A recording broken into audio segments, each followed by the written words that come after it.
مفتی عبدالروف صاحب بچای دا او مفتی عبدالروف صاحب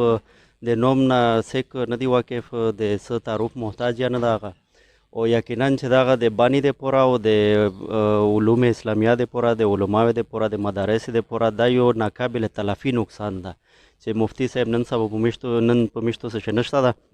میش د بچی سره خبرې اترې کوي چې دا یې څه وي دغه بارش جی بس و یقینا چې والد صاحب همیشه داسې و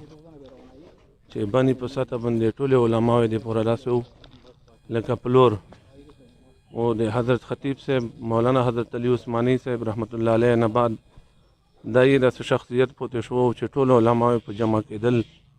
چې دوی څه فیصله وه په عید په ودینه بله څه اختلافي خبره وه به ویدو هلته غوږ نیو ایس الله پاک ته دا ډله سفر په خیر کړي ومیش ته د الله پاک دنه بعد د داسې شخصیات نه میش محروم نه کړي و دا چې کوم د مو سره د مراج العلوم د مدرسې ناظمون او محتممون نوستي دی په مدرسه چې کوم دا تقریبا د ډیر وخت نه دی نیکه محترم مولانا صدر شهید صاحب رحمت الله علیه د ایک ډیر داسې قریبي ملګرو او د سن 70 نه تقریبا داسې یو نری لار بر ډیر درسونه کړي مختلف مدرسې شه ډاټ کلی شه مولانا علی اکبر صاحب سره پوتې شو د غرنګ دیر شمالي وزیرستان شه ډیر وخت تیر کړو او فل حال چې کوم د مراج العلوم صدر مفتی او رئیس دارالافتاء او شیخ الحدیث او نن سبا وخت په حق ورسېد ان شاء الله الذي 3 بجې په سپورټس کمپلکس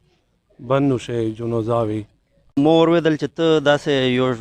کاسیه چې ته د سره ډیره مله تو ټیم تیر کړه دا سرنګ سړی ودای دای چې مو ډیر نرم دل انسانو پهله ډیر مشفق مهربانو او زی شوګور دی علم سایي پهله د زندگی پټوله یې غشه مو ډیر خدمت یې کړه دا او الله پاک اخریش په خدمت چې کوم دا مت نصیب کو پهله سبا وخت چې کلا د وفات کېده پهله بیا مو پغې شو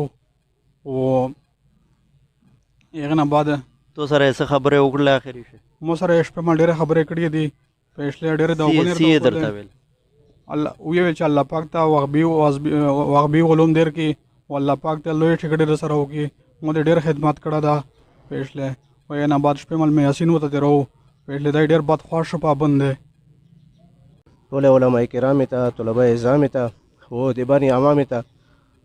صبر جمیل ور کی او الله جل شانه د په بچی باندې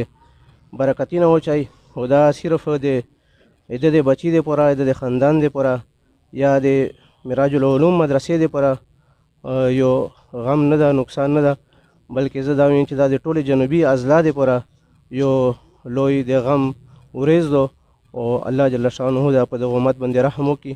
او باقي الله جل شانه دا میش ټولې عوام ته د خپل علماء د قدردانی توفیق نصیب کړي